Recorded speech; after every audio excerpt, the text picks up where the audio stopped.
జై తెలంగాణ, జై తెలంగాణ. కేసీఆర్ గారి నాయకత్వం. తమ్మునికి థ్యాంక్ యూ.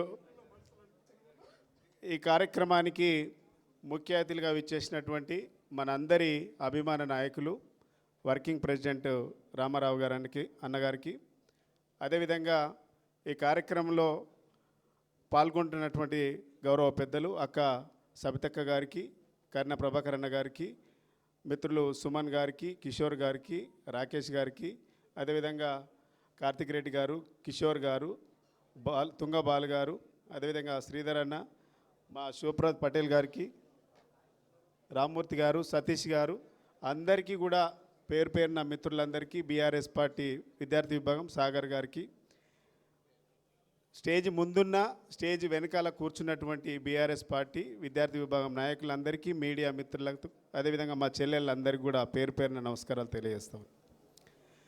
నిజంగా గెలు శ్రీనివాస్ గారికి మనం అందరం ప్రత్యేకంగా ధన్యవాదాలు తెలియదాల్సిన అవసరం ఉంది. గట్టి కొట్టండి, ఎన్కోలు ఎవరు పోదు బైసప్. రామన్న ఇంత సమయాన్ని వెచ్చించి మన కోసం వచ్చి ఇలా మన అందరిని ఉద్దేశించడం కూడా నిజంగా ఇప్పుడు అసెంబ్లీలో ఎంత బిజీగా ఉన్నా కూడా మన కోసం అవకాశం టైం తీసుకొని రావడం కూడా మనం అందరం ఒకసారి గట్టిగా చప్పట్లతో మనం అన్నకు కృతజ్ఞత. త్యాగాల పునాదుల మీద బీఆర్ఎస్ పార్టీ ఏర్పడింది.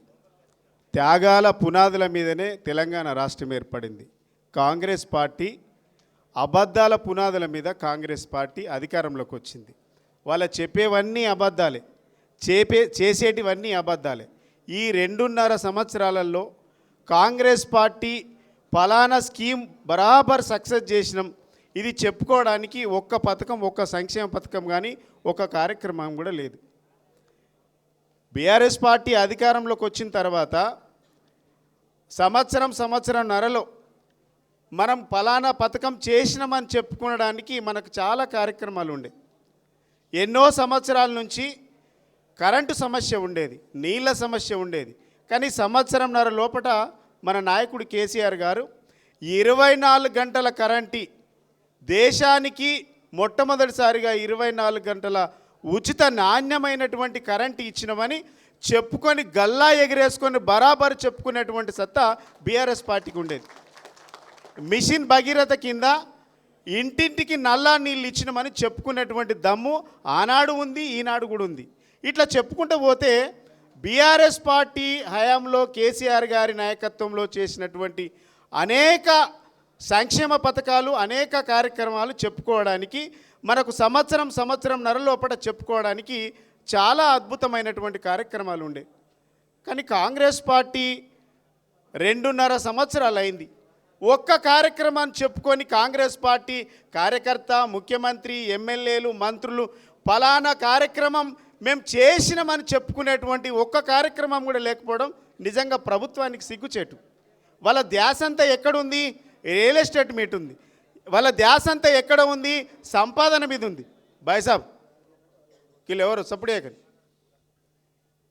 వాళ్ళ ధ్యాస అంతా సంపాదన మీద, కమిషన్ల మీద, కాంట్రాక్టర్ల మీద కక్కుర్తి పడుతూ ఈ ప్రభుత్వం మళ్ళీ పోతే అధికారంలోకి వస్తామో రామో అనేసి ఒక ఆయన అంటుండు, మా వాళ్ళంతా స్పూన్ పెట్టి తీసుకుంటుండ్రు అనేసి. ఇంత స్పూన్ పెట్టి తీసుకునేటువంటి పరిస్థితి ఈ కాంగ్రెస్ పార్టీ చేస్తూ ఉందంటే, కాంగ్రెస్ ప్రభుత్వం, కాంగ్రెస్ అంటే కరప్షన్, కరప్షన్ అంటేనే కాంగ్రెస్. ఇది స్కీముల పేరుట స్కాములు చేస్తుండ్రు. ఇది కాంగ్రెస్ ప్రభుత్వం కాదు, స్కాంగ్రెస్ ప్రభుత్వం అని చెప్పుకోవాలి. ఇలా కాంగ్రెస్ ప్రభుత్వం హయాంలో ఏ ఒక్క వర్గానికి కూడా న్యాయం జరిగింది, లేకుంటే ఫలానా వర్గానికి బెనిఫిట్ జరిగిందని చెప్పుకోవడానికి కూడా ఏం లేదు. అన్ని వర్గాలను మోసం చేసిండ్రు. అన్ని వర్గాల ప్రజలను అబద్ధాలతో నిండా ముంచినటువంటి సర్కార్ ఏదైనా ఉంది అంటే కాంగ్రెస్ ప్రభుత్వం. ఇలా ఆనాడైనా ఈనాడైనా, ఆనాడు ఫ్రీ జోన్ విషయంలో కొట్లాడింది బీఆర్ఎస్ పార్టీ, బీఆర్ఎస్ విద్యార్థి విభాగం. ఆనాడు హైదరాబాద్తో కూడినటువంటి తెలంగాణ కావాలని కొట్లాడింది బీఆర్ఎస్ పార్టీ, దానికి అనుబంధంగా సంఘం ఉన్నటువంటి విద్యార్థి విభాగం. 610 జీవో మీద కొట్లాడింది కూడా మన విద్యార్థి విభాగమే. ఆనాడు స్టడీ సర్కిల్లో 85% తెలంగాణ విద్యార్థులకు రావాలని కొట్లాడింది కూడా మన విద్యార్థి విభాగమే. అట్లా పోతే తెలంగాణ ఉద్యమంలో బీఆర్ఎస్ పార్టీ ఎమ్మెల్యేలు చాలాసార్లు తెలంగాణకు అనుకూలంగా తెలంగాణ మా డిమాండ్, తెలంగాణ మా లక్ష్యం, మా తెలంగాణ మా అంతిమ లక్ష్యం అని మనం చాలాసార్లు రాజీనామా చేసినాం. రాజీనామా చేయని వాళ్ళ ఇళ్ళకి పోయి రాజీనామా చేయాలని ఒత్తిడి చేసినటువంటి విద్యార్థి విభాగం ఏదైనా ఉంది ఈ రాష్ట్రంలో అంటే మన విద్యార్థి విభాగం. అంటే సమస్య ఏదైనా, అది ఏ సమస్య అయినా సరే, ఈ వర్గాల పట్ల, ఈ ప్రజల పట్ల, ఈ ప్రజల కోసం, ఈ రాష్ట్ర సుభిక్షం కోసం ఎల్లవేళలా కొట్లాడేది బీఆర్ఎస్ పార్టీ విద్యార్థి విభాగం. ఇలా ఈనాడు కూడా ఇలా 1,50,000 కోట్లతోని మూసీ సుందరీకరణ పేరిట ఏదైతే వాళ్ళు గంపగుత్తగా కమిషన్లు ఎత్తుకోవాలని చూస్తూ ఉన్నారో వాటిని చూస్తూ ఊరుకోమనేసి బీఆర్ఎస్ పార్టీ మన నాయకుడు కేటీఆర్ గారు మొదటి నుంచి మాట్లాడుతూ ఉన్నాడు. సుందరీకరణ గురించి ఎవరం వ్యతిరేకంగా లేం. రామన్న కూడా చాలా సందర్భాలలో చెప్పిండు, పార్టీ చెప్పింది, కేసీఆర్ గారు చెప్పిండ్రు. ఎక్కడైతే మనం ఎస్టీపీలు కట్టి ఇక్కడ మిగిలిన ప్రాంతాల నుంచి జీడిమెట్ల, బాలనగర్, కొన్ని ప్రాంతాల నుంచి ఎక్కడెక్కడి నుంచి అయితే వ్యర్థ పదార్థాలు వచ్చి మూసీలో కలుస్తున్నాయి వాటిని కంట్రోల్ చేయమనేసి మన పార్టీగా మన ప్రభుత్వంలో ఉండి కూడా చెప్పినాం. ఎస్టీపీలను కట్టి నీరు శుద్ధీకరణ చేసి వాటిని దాంట్లో లింకు చేస్తే బాగుంటుంది, ఏ పేదవాడికి కూడా అన్యాయం జరగకుండా చేయాలన్నది మన లక్ష్యం. కానీ పేదవాడిని కూల్చాలి, పేదల ఇండ్లు కూల్చాలి, వాటి పేరు మీద రియల్ ఎస్టేట్ చేయాలన్నది ముఖ్యమంత్రి గారి యొక్క ఆలోచన. ముఖ్యమంత్రి అధికారంలోకి వచ్చినప్పటి నుంచి మీరు గమనించండి, ఏ సబ్జెక్టు తీసుకున్నా అది రియల్ ఎస్టేట్కు, భూమితో ముడిపడి మాత్రమే ఆయన పని ఉంటుంది. ఇలా హైడ్రా తీసుకో, రియల్ ఎస్టేట్ వ్యాపారం ఉంటుంది, తన కమిషన్లు వస్తాయి, కాంట్రాక్టులు వస్తాయి. మూసీ తీసుకో, అక్కడ తన కమిషన్లు, తన టెండర్లు అనే అనుయాయులకు రావాల్సినటువంటి కమిషన్లు. ఇట్లా లగచెల్లా ఫార్మాసిటీ ఏది తీసుకున్నా రియల్ ఎస్టేట్తో ముడిపెట్టుకొని ముఖ్యమంత్రి గారు చేస్తున్నటువంటి ఈ విధ్వంసాన్ని నిర్మూలించడానికి బీఆర్ఎస్ పార్టీ కంకణం కట్టుకుంది. డెఫినెట్గా ఈ రాష్ట్రంలో ముఖ్యమంత్రి గారు తెలంగాణను విధ్వంసం చేస్తామంటే బీఆర్ఎస్ పార్టీ విద్యార్థి విభాగం చూస్తూ ఊరుకోం.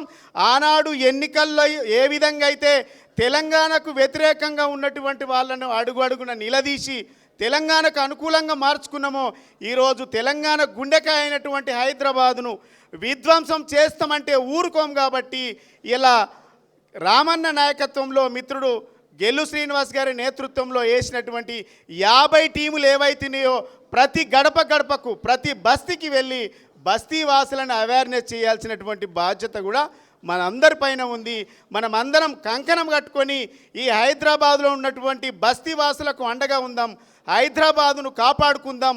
హైదరాబాదు కూల్చడానికి కుట్ర చేస్తున్నటువంటి కాంగ్రెస్ పార్టీ డెఫినెట్గా వాళ్ళు చేస్తున్నటువంటి మూర్ఖత్వాన్ని, నిరంకుశత్వాన్ని ప్రజలకు మనం ఎప్పటికప్పుడు వాళ్ళ అవేర్నెస్ చేయాల్సినటువంటి బాధ్యత మనపైన ఉంది. కాబట్టి ఈ కార్యక్రమాన్ని తీసుకున్నటువంటి మిత్రులు గెల్లు శ్రీనివాస్ గారికి మనస్ఫూర్తిగా ధన్యవాదాలు, అభినందనలు తెలియజేస్తూ ఈ అవకాశం ఇచ్చినటువంటి నాకు ప్రత్యేకంగా ధన్యవాదాలు తెలియజేస్తూ జై తెలంగాణ.